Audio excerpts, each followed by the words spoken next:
Colossenses capítulo 1, do versículo 13 até o versículo 19. A palavra de Deus diz assim: Ele nos libertou do império das trevas e nos transportou para o reino do Filho do seu amor, no qual temos redenção e remissão dos pecados. Este é a imagem do Deus invisível, o primogênito de toda a criação. Pois nele foram criadas todas as coisas no céu e sobre a terra, as visíveis e as invisíveis, sejam tronos, soberanias, quer principados, quer potestades. Tudo foi criado por meio dele e para ele. Ele é antes de todas as coisas, nele tudo subsiste. Ele é o cabeça do corpo da igreja, é o princípio, o primogênito de entre os mortos, para em todas as coisas ter a primazia, porque aprouve a Deus que nele residisse toda a plenitude. Você deixa a sua Bíblia aberta, nós vamos voltar ao texto, mas agora nós vamos orar, tá bom? Feche os seus olhos. Eu quero que você se desligue do seu dia. Para muitos o dia foi cansativo, mas ainda assim você encontrou forças para vir aqui. Foi um dia, talvez, de esgotamento emocional, de esgotamento físico e espiritual, mas você encontrou forças para vir aqui. E eu, como servo do Deus Altíssimo, profetizo em tua vida, de que a tua vinda aqui não foi em vão, que o alimento que você necessita, o vigor que você necessita, está aqui à sua disposição. Nesse exato momento eu posso te atestar que nós nos encontramos num lugar muito iluminado. Existe luz por todos os lados. Nós estamos em um campo aberto. Eu estou trazendo para você o que Deus está me mostrando. Nós estamos em um campo aberto, com um ligeiro declive para o lado esquerdo, mas existe muita luz, uma saturação de uma luz branca, como se fosse uma névoa, uma fumaça.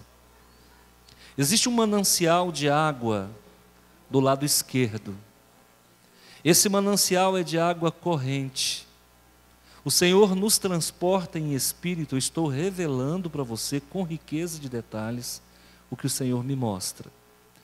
O Senhor nos transportou para esse lugar para dissipar o nosso cansaço, o nosso esgotamento físico e emocional.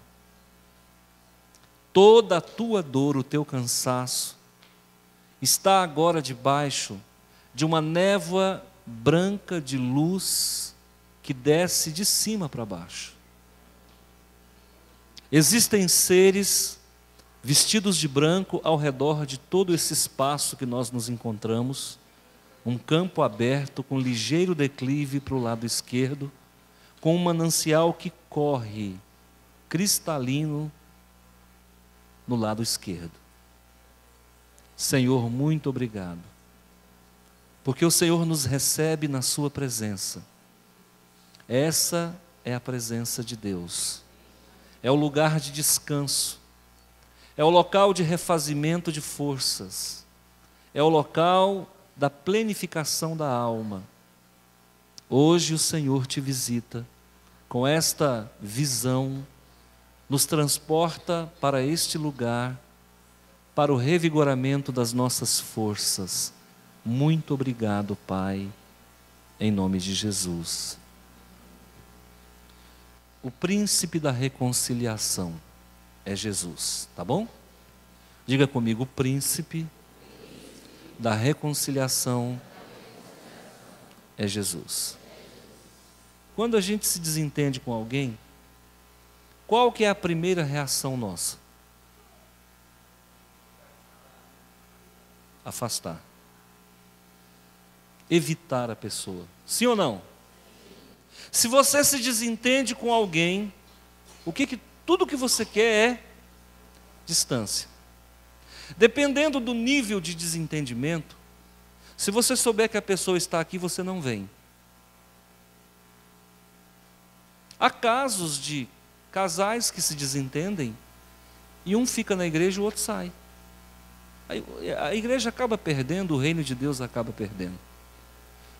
Já houveram casos aqui há bastante tempo atrás. Sempre que eu citar um exemplo, irmão, eu vou citar de alguém que não está na igreja mais e que faça muito tempo. Se qualquer semelhança é mera coincidência, tá?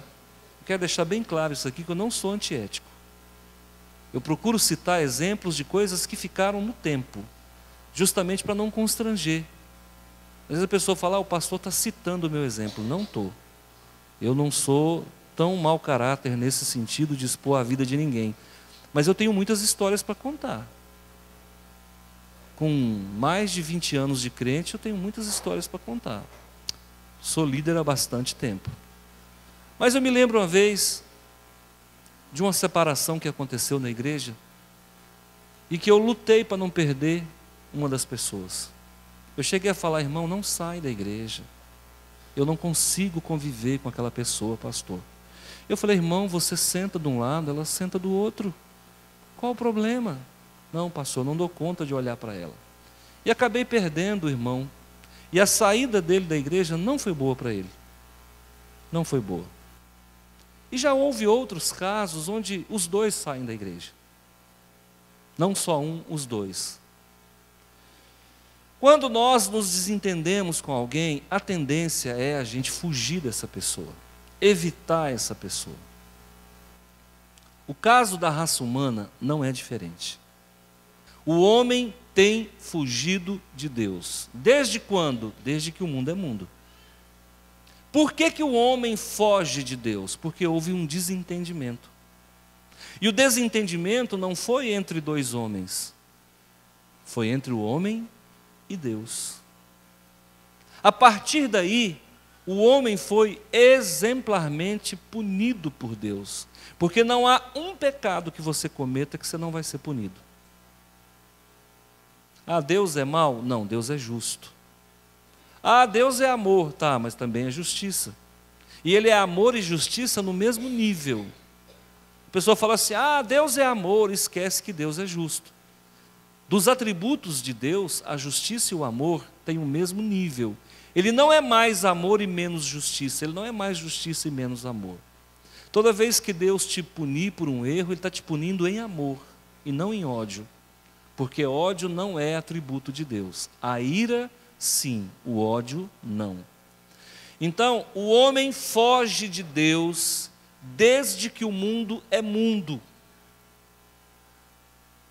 E por várias vezes ele tenta reconciliar o homem com ele, não deu certo. Não deu certo com Abraão, não deu certo com Moisés, não deu certo com Josué, não deu certo com os profetas, não deu certo com ninguém. Então ele resolve tomar uma decisão drástica, irremediável, não tinha como evitar. Ele então resolve mandar o seu próprio filho. E eu disse na pregação passada que eu não dou um filho meu para morrer nem para o meu melhor amigo, quanto mais para o meu inimigo. Você daria um filho seu para morrer por alguém? Jamais. Jamais nós vamos fazer isso. Nós não amamos o ser humano a esse ponto, Deus ama. E Deus ama quem? Quem é de má índole. A Bíblia diz que todos pecaram. Todos estão destituídos da glória de Deus. Não há um justo sequer. E se alguém disser que não peca, é mentiroso. E faz Deus mentiroso. Porque todos pecaram. Acontece que todas as tentativas do Pai de reconciliar com o homem não deu certo. Até que um dia ele resolve descer à própria terra, na pessoa de um filho. E assim aconteceu. Ele abriu mão de toda a glória. Porque se Jesus desce aqui na terra para habitar entre nós, com todo resplendor e glória, nenhum dos que conviveram com ele sobreviveria. A carne humana não suporta a glória de Deus. Eu sei que o que eu estou falando você não está entendendo. Mas quem já teve momentos com Deus sabe que se Deus apertar um pouquinho a pessoa morre.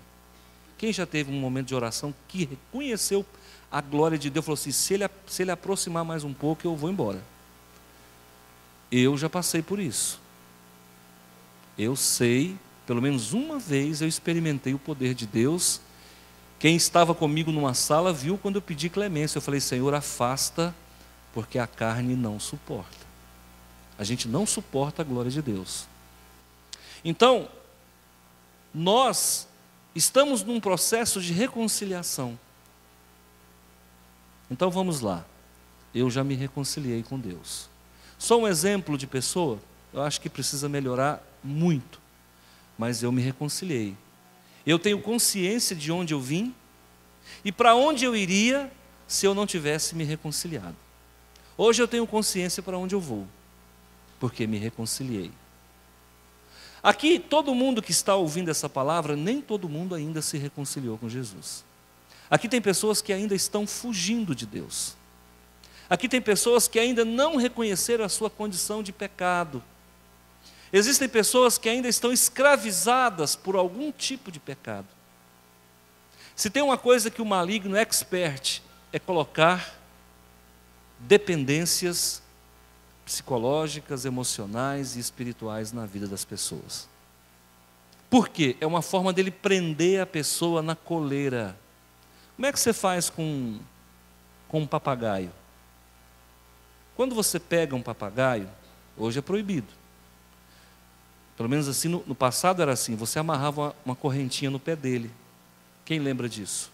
E você, lá no puleiro dele, você amarrava aquela correntinha para ele não... Ou então você cortava a asa do papagaio. Como é que você faz quando você cria galinha no quintal e a galinha fujona? Você corta as duas? Não, você corta só uma. Se você cortar as duas, ela ainda consegue dar pulo longe. Para ela ficar, se ela bater, ela vai sair assim, né? Então, o maligno, ele gosta disso. Ou ele corta uma asa da pessoa, ou ele põe uma corrente no pé, ou ele põe uma coleira no pescoço. Por que ele faz isso? Para você não fugir dele. E como é que ele renova esse pacto de maldade? Ele alimenta a mente das pessoas com coisas ruins, que dão prazer. Porque as coisas ruins, muitas vezes dão prazer. Pudim, é bom ou é ruim? Pois é ruim. É ruim. O açúcar é o maior inimigo da nossa vida, mas é bom que dói. O açúcar é o maior inimigo da nossa vida, mas é bom que dói. Aquele churrasco com gordura, é ruim ou é bom?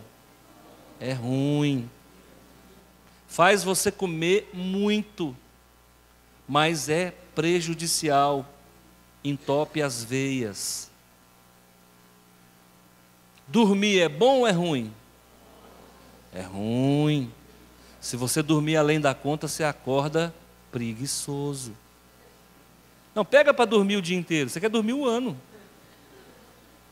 Não é? Jesus é o príncipe da reconciliação. Diga comigo, eu era inimigo de Deus. Quem entendeu o que eu falei, levanta a mão. Então aqui no versículo 18, olha o que ele diz aqui, ó. Ele é o cabeça do corpo da igreja. Ele é o princípio, o primogênito de entre os mortos, para em todas as coisas ter primazia, porque aprouve a Deus que nele residisse toda plenitude. Então, Jesus ele faz essa reconciliação nossa com Deus. No versículo 20, e que, havendo feito a paz pelo sangue da sua cruz, por meio dele, reconciliasse consigo todas as coisas, quer sobre a terra, quer nos céus. Um dos maiores nós da teologia é admitir que após a morte, antes da ressurreição, nos 3 dias de vazio da presença de Jesus na terra, a maior dificuldade dos teólogos é admitir que Jesus foi ao inferno. Isso não é só um problema da igreja evangélica, também da igreja católica. Tanto os teólogos católicos como os teólogos protestantes têm dificuldade. A própria igreja católica, quando criou o credo de Atanásio, creio em Deus Pai Todo-Poderoso, Criador, esse é um credo atanasiano. Esse credo é um credo niceno. É um credo que não só os católicos creem, mas nós também cremos. Em Jesus Cristo, seu único Filho, qual foi concebido pelo poder do Espírito Santo, nasceu da Virgem Maria, padeceu sob o poder de Pôncio Pilatos, foi crucificado, morto, sepultado, desceu ao inferno. A própria igreja católica tirou isso. Desceu ao inferno. Fica pesado para a gente entender Jesus descendo ao inferno. Mas escuta, a palavra de Deus não mente, ela diz que ele desceu ao inferno. Jesus desceu ao inferno e agora você vai entender por que ele desceu ao inferno. Olha aqui, porque havendo feito a paz pelo sangue da sua cruz, por meio dele, reconciliar-se consigo todas as coisas, quer sobre a terra, quer nos céus, em todo lugar. E todo joelho confessará que Jesus Cristo é o Senhor, na terra, no céu e embaixo da... O inferno também tem que conhecer que Jesus é o Filho de Deus. Pastor, o que Jesus foi fazer no inferno, nos 3 dias que antecederam a sua ressurreição? Pregar para os espíritos em prisão. Está lá em Pedro. Por que ele foi pregar para os espíritos em prisão? Para que quem estivesse no inferno soubesse que a mesma palavra que salva é a mesma palavra que condena. O Deus que é amor também é justiça. Talvez eu nunca mais vou te ver. Talvez você está passando aqui na igreja hoje e não vai voltar mais aqui. Mas saiba que essa palavra que eu estou pregando, ela tanto salva você da condenação eterna, como ela te mergulha no mais profundo inferno. Porque se você disser sim, você é nova criatura, as coisas velhas já passaram. Se você disser não, você está condenado e permanecerá condenado, porque a palavra de salvação não entrou na tua vida. Quando o homem está inimigo de Deus, ele procura tudo aquilo que desagrada a Deus. Quando o teu filho está rebelde, ele vai fazer tudo aquilo que você não queria que ele fizesse. Porque quanto mais dor ele trouxer ao seu coração, quanto mais sofrimento ele trouxer ao seu coração, mais prazer ele sente.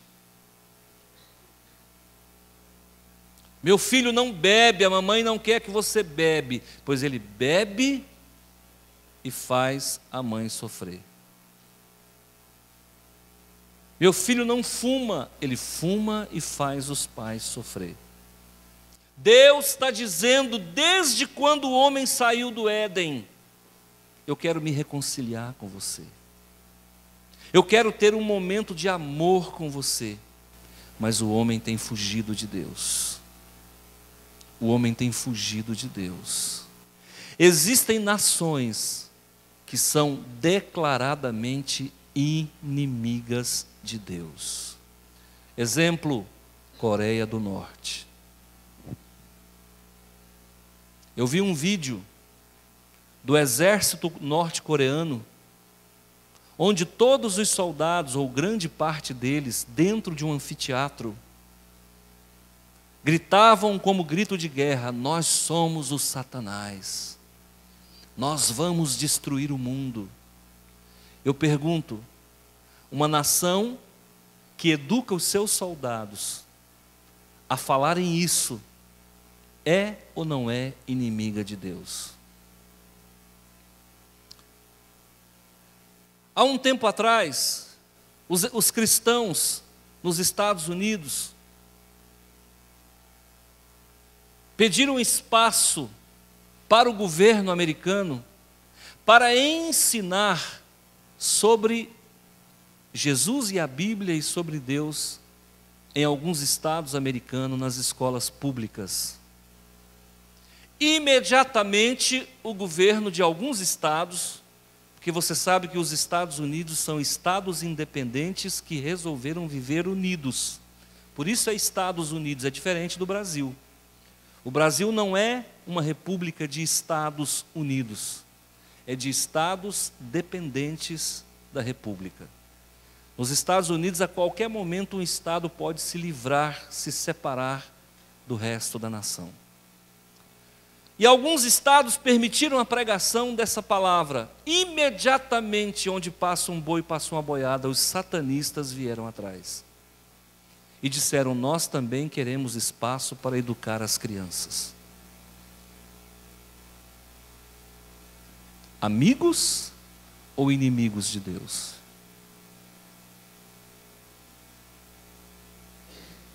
Um dia eu ouvi um satanista aqui no Brasil dizendo, Jesus é Lúcifer. Inimigos de Deus. O comunismo, inimigo de Deus, é contra a família. O socialismo, inimigo de Deus, é contra a família. O capitalismo, inimigo de Deus, é contra a sociedade, é contra a igualdade de direitos. Igrejas, sejam elas de que matizes forem, muitas têm se comportado como inimigas de Deus, que deixaram de pregar Jesus para pregar uma mensagem que agrada a barriga, que agrada a mente, mas que na verdade não transforma vidas.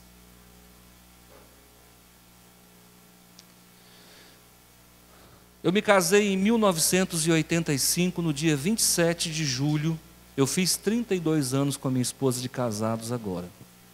Naquela época eu era espírita praticante. Eu não era um simpatizante. Eu era alguém que tinha mediunidade, que trabalhava, que servia dentro do espiritismo e do baixo espiritismo. Após o meu casamento, 90 dias, eu fui acometido por uma enfermidade.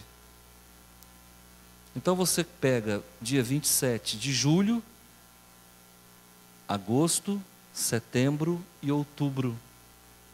No mês do meu aniversário eu já estava doente. E eu me lembro como se fosse hoje, que na época eu morava nessa casa aqui do fundo com a minha esposa. E eu tinha feito uma plataforma de cimento para tampar uma caixa de gordura. E aí o cimento ainda estava mole.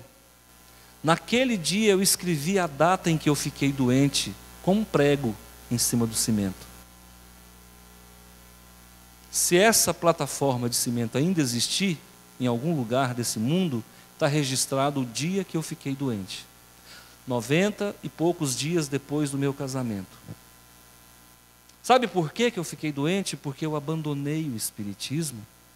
Eu sabia que eu não estava num caminho bom. Eu sabia que eu não ia ter um encontro com Deus. Então eu resolvi deixar o espiritismo sem cobertura por conta própria. Eu adoeci. E eu quase morri. Não estava amigo de Deus. E eu não quis ser amigo de Deus pelo meio certo. Eu quis ser amigo de Deus pelo meio que não é certo. Você não chega a Deus pela sua livre e espontânea vontade. Porque a palavra de Deus diz que não foi você que escolheu ser filho de Deus. É Deus que te escolheu como filho. Quando eu deixei o espiritismo, então as entidades lá mandavam recados para mim. Dizia, olha, se você não voltar, você vai morrer. Chegava aviso de Brasília, chegava aviso daqui dos terreiros aqui de Rio Verde, chegava avisos em sonho, Eles diziam: ou você volta ou nós vamos te matar. Eu pergunto, uma religião dessa é amiga de Deus? Que mata os seus seguidores? Acontece que um dia alguém falou de Jesus para mim, e eu não perdi a oportunidade, porque não foram muitas pessoas que falaram dele para mim. Aqui dentro tem pessoas que já ouviram falar de Jesus 50 vezes, 200 vezes, diante do Pai Todo-Poderoso, irmãos. Poucas vezes eu ouvi falar de Jesus. E às vezes o parente não é a pessoa mais indicada para falar de Jesus, porque eu tinha um primo que falava de Jesus para mim, mas santo de casa às vezes não faz milagre. É preciso que alguém de fora fale. E quando eu havia ido para a cidade de Palmelo, para fazer um tratamento espiritual, com um médium que morava lá, e que supostamente fazia muitas curas, eu pesando 50 quilos, eu bebia água em xícara, e eu comia 2 colheres de comida. Os médicos me confundiam com anorexo, achavam que eu tinha anorexia. Chegaram a dar prazo de vida para mim, e eu entre a vida e a morte não era homem para nada, pensa o que você quiser aí, para nada. A minha esposa estava comigo, eu mais parecia um aidético. Chegaram naquela época, houve a descoberta da AIDS. Algumas pessoas chegavam para mim, eu me lembro que uma pessoa chegou e falou assim: fiquei sabendo que você está com AIDS. Eu falei: não estou com AIDS. Até isso, irmãos, eu tive que ouvir nessa época. Então, voltando da cidade de Palmelo, eu ouvi falar de Jesus dentro de um ônibus do Expresso Marli. Essa moça pregou para mim mais de hora. Naquele dia algo foi diferente. Eu me apeguei àquela possibilidade. Eu me apeguei àquela oportunidade, e eu me lembro, ela desceu antes de entrar em Goiânia. Talvez em Aparecida, não me lembro bem. Era de noite. E eu falei para ela, olha, quando você sentou aqui, a sua conversa estava muito chata. Porque o crente, quem não conhece, quem não é crente, acha a conversa muito chata. Mas a partir de agora, eu quero dizer que eu gostei muito de que você falou que Jesus salva. Contei a minha vida para ela, eu estou entre a vida e a morte. O dinheiro que eu fui para Palmelo, eu peguei emprestado com um amigo, José Domingos Viana. Eu não tinha condições de pagar uma passagem, nós éramos muito humildes. Ele me emprestou o dinheiro, confiou em mim, e nós fomos para Palmelo. Chegando lá na cidade de Palmelo, o médium, era feriado em Palmelo, feriado municipal, só de lá. O médium estava pescando. O hobby dele nas horas vagas era pescar. Inclusive ele veio a óbito por conta de uma pescaria. Ele foi atacado por abelhas tempo depois e morreu. Um choque anafilático.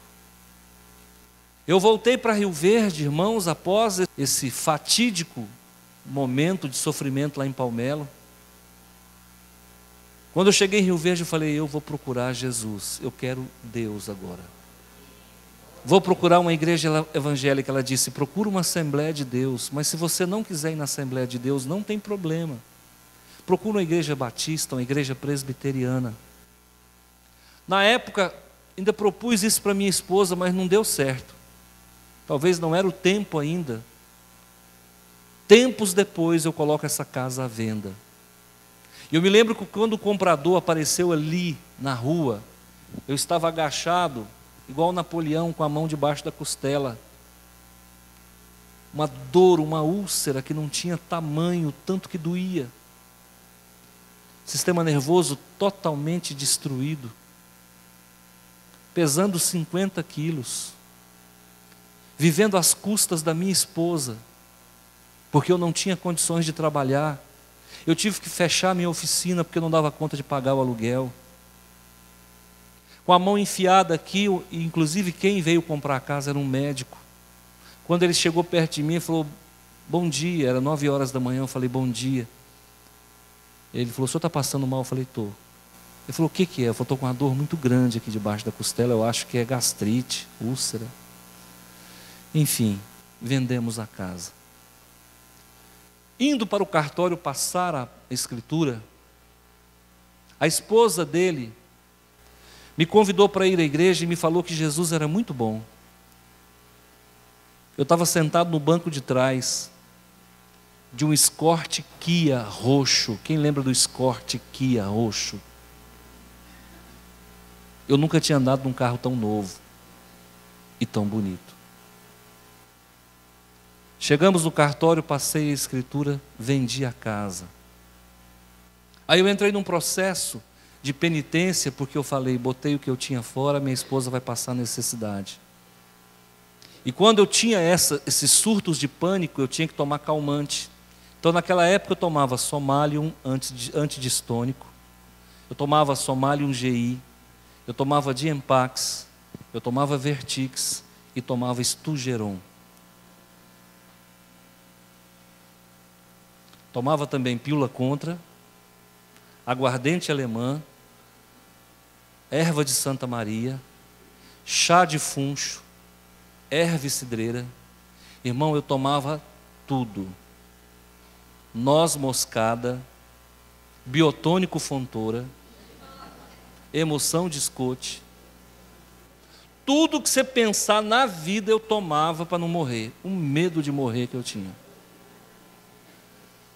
E aí, meu irmão, depois que eu vendi a casa, que passou essa tormenta toda, a doença continuava, um certo dia eu resolvi visitar a igreja dos crentes. Porque é assim que a gente fala quando não conhece Jesus. Onde é que você vai? Eu vou lá nos crentes. É ou não é? Vou lá na igreja dos crentes. Aí alguém pergunta, que é barulhento ou não? Porque tem uns crentes que é barulhento. Aquele seu é aquele que o povo cai no chão e baba. Como é que é esses crentes que você vai? Porque crente é assim, irmão. Tem de todo naipe. Você pode escolher. Você tem com emoção, sem emoção. Aí você vê o que você quer. Entrei por uma porta como você entrou. E caí na bobagem de ficar 2 anos. Porque infelizmente o espiritismo kardecista, ele te mune de uma falsa intelectualidade, de uma pseudo-sabedoria, onde você acha que tudo que está falando não serve para você, porque você já tem Jesus. Chega para o espírito e fala, aceita Jesus, ele fala, já aceitei. Chega para o espírito e fala, Deus te abençoe, ele fala, Deus abençoa você também, que ele não quer desaforo, ele não fica para trás. Sabe o que é isso, irmão? Inimizade com Deus. Porque quando a gente faz amizade com Deus, por intermédio de Jesus nosso Senhor, se alguém falar Deus te abençoa, você fala amém. Na hora você já fecha. Então, Jesus é o reconciliador. Talvez você já veio aqui, eu já fiz apelo, e você ficou plantado nessa cadeira, não teve coragem de levantar. Talvez você ouviu uma voz falando assim, não, você já aceitou. Talvez você ouviu uma voz assim, não levanta não, que está todo mundo olhando.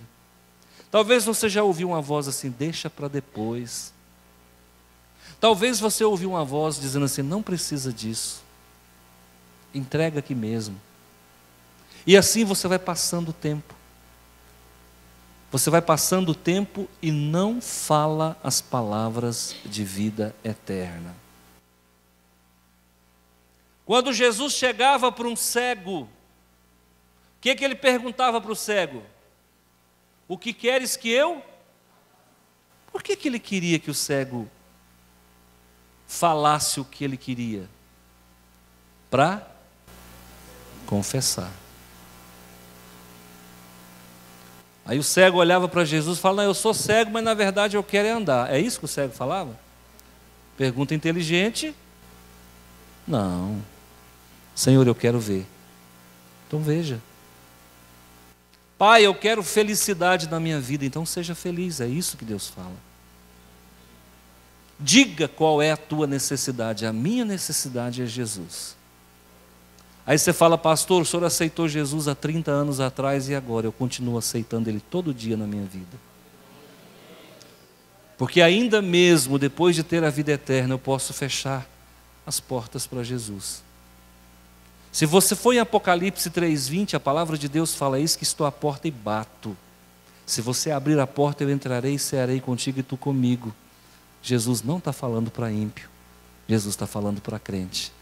Tem muito crente que já fechou as portas para Deus. Ele vem para a igreja de corpo presente, está precisando reconciliar de novo.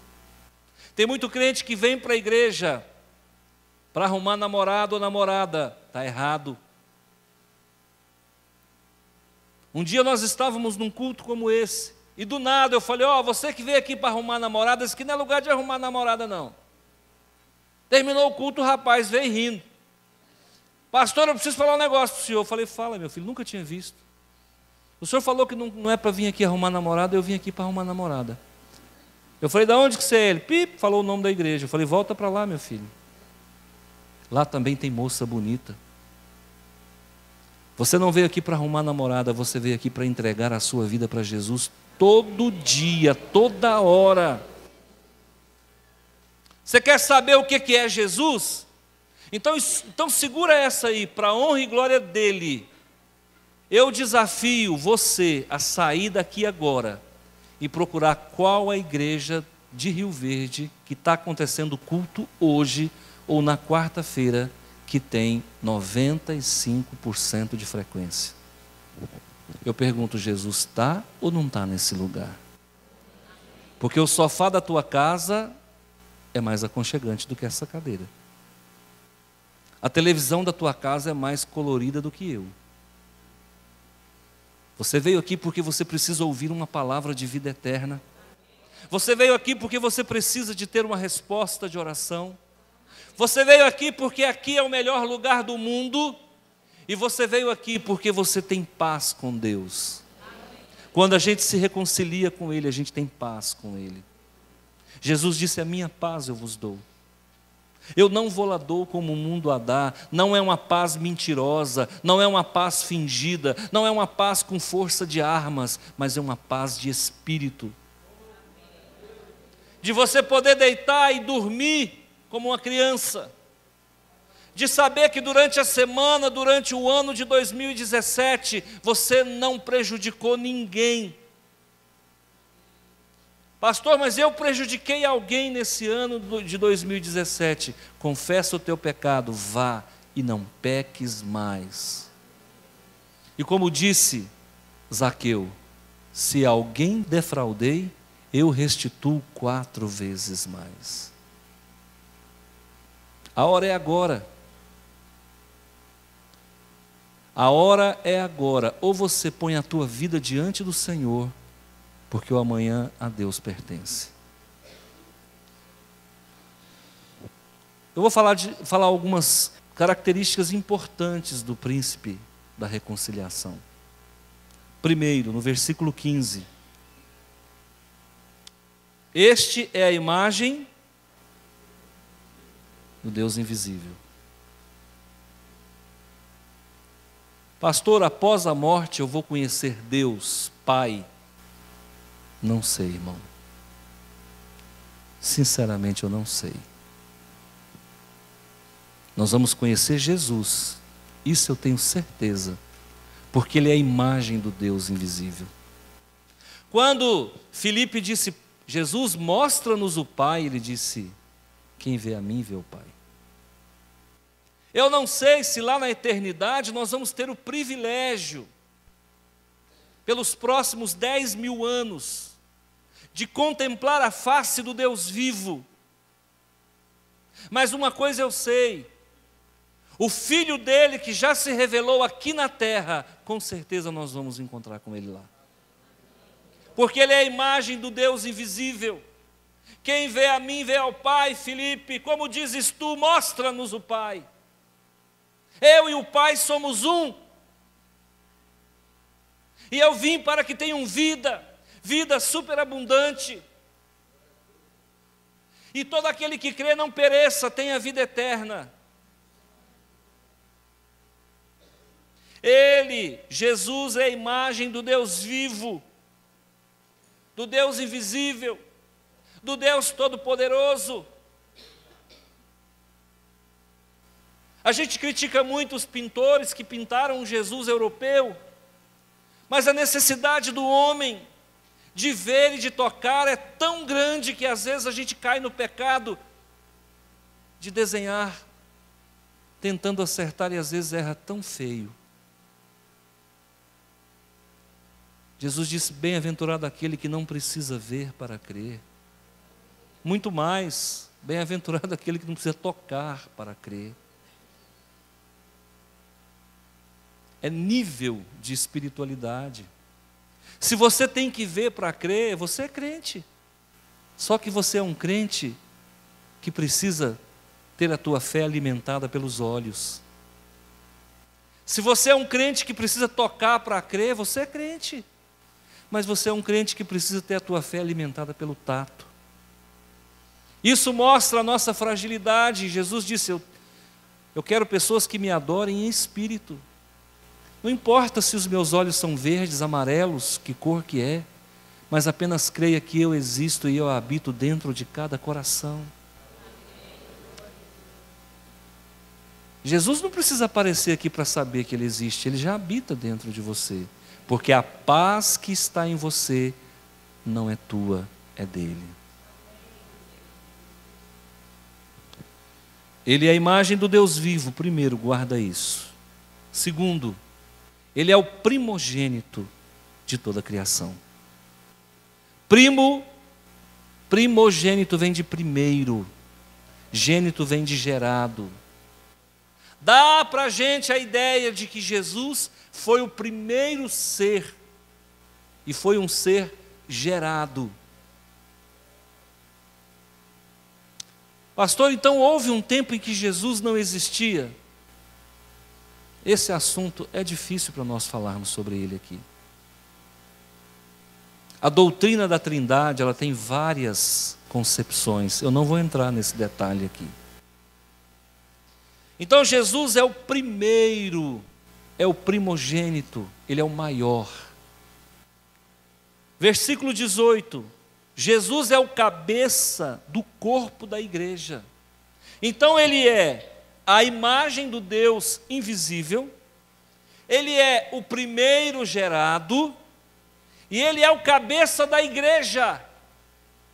Jesus veio ao mundo, porque Deus deu o seu único filho para que todo aquele que nele crê não pereça. Jesus veio para salvar o mundo, mas só quem recebe Jesus é a igreja. Jesus veio para os judeus, mas eles o rejeitaram, o trataram como lhes aprouve. Jesus veio para judeus, mas quem o aceitou foi a igreja. Jesus veio para o mundo, mas quem o aceitou foi a igreja. Então nós somos muito importantes na obra de Deus, irmãos. Quando você vê um crente presunçoso, perdoa ele, porque nós vamos para o céu mesmo. Isso é bobagem. Quer você goste, quer você não goste, o crente vai morar com Deus, porque Ele é o cabeça nosso. A gente não anda por vista, a gente não anda em função de circunstância, nós andamos de fé em fé, seguindo o nosso líder, porque hoje eu e você já oramos, porque hoje eu e você já nos lembramos do sofrimento de Jesus, porque hoje eu e você estamos aqui, porque o Espírito Santo tocou no nosso coração, então nós somos guiados pelo poder de Deus. E estar aqui nesse banco duro é muito mais prazeroso do que estar em cima de um sofá. Porque o que para muitos é sacrifício, para nós é prazer. Para nós o viver é Cristo, o morrer é lucro. Já não sou mais eu que vivo, Cristo vive em mim. Ele é o cabeça da igreja. Saiba que você não anda, homem, pela cabeça da sua esposa. Anda? Anda não. Você anda pela cabeça de Jesus. Mulher, você não anda pela sua cabeça, você anda pela cabeça do seu marido. Se você falar que é não, eu vou te reconciliar com Jesus agora. O homem é o cabeça da casa. Meu marido não tem juízo, pastor, então ganha ele para Jesus, porque o dia que você ganhar ele para Jesus, ele passa a ter juízo. Porque sem Jesus a gente só faz bobagem. Sem Jesus a gente dá tiro. Sem Jesus a gente briga com o vizinho, briga no trânsito, põe o dedo indicador para fora. Verdade, irmão. Minha esposa conta que um dia estava no trânsito e uma pessoa que é crente botou o dedinho para fora, quando viu ela fez assim, ó. Já mudou.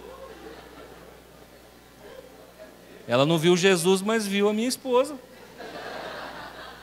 Então a gente que é crente até sabe o que tem que fazer e o que não pode fazer. E se não tiver ninguém olhando, às vezes faz o que não pode. Tá bom? Então Jesus é o cabeça, Ele é o princípio. Como é que tudo começou? Com Ele. Ele é o alfa, a primeira letra do alfabeto grego. Ele é o ômega, Ele é a última letra do alfabeto grego. Antes dele não houve nada, e depois dele não haverá nada. Quem é Jesus? Diga, o princípio. O primogênito dentre os mortos. De novo a palavra primogênito. O que é primogênito dentre os mortos? Jesus foi o primeiro homem a morrer e ressuscitar. Jesus foi o primeiro homem a receber o corpo glorificado. Jesus foi o primeiro homem que após a morte entrou no céu. E a Bíblia diz que ele levou cativo o cativeiro, abriu as portas do céu. E agora, se você morrer, você não vai para o Hades, você não vai para o paraíso, você vai direitinho para o céu. Porque ele abriu as portas do céu. Quando as Marias chegam e encontram Jesus ressurreto, tem gente que gosta de conversar com a gente tocando na gente, já viu? Minha esposa tem esse negócio. Ela vai conversar comigo, ela fica me cutucando. Eu falo, para de me cutucar. Que tem dia que a gente está até bom, mas tem dia que as taxas hormonais estão alteradas. Aí a gente fica assim, meio nervoso. Eu não sei se acontece isso lá na sua casa. Aí, essas mulheres foram conversar com Jesus. E provavelmente uma dessas Marias era igual a minha esposa. Ficava tocando em Jesus. Jesus falou, não me toque porque eu ainda não subi ao Pai. Jesus foi o primeiro que após a morte subiu e está sentado à direita de Deus Pai. Ele é o princípio das coisas, o primogênito dentre os mortos. Com quem você se reconciliou? Eu me reconciliei exatamente com a imagem do Deus invisível. Com quem que você se reconciliou? Com o primogênito da criação. Com quem que você se reconciliou? Com o cabeça da igreja. Com quem que você se reconciliou? Com o princípio de todas as coisas. Com quem que você se reconciliou? Com o primeiro a ressuscitar após a morte. Venceu a morte, venceu o mal, nós também vamos vencer. Amém? Eu deixo essa palavra para você hoje. Você vai voltar para casa saindo comida pela boca. E não é miojo não. O alimento que eu estou dando para você aqui, irmão, é jabá. Quem conhece jabá, levanta a mão. O alimento que eu estou dando para você aqui é tutano, é alimento forte, é mocotó, viu? É dobradinha, é alimento sólido. Você vai voltar para casa sabendo que se você morrer agora, você vai morar com Deus. Eu quero que você abaixe a sua cabeça. Eu vou orar com você.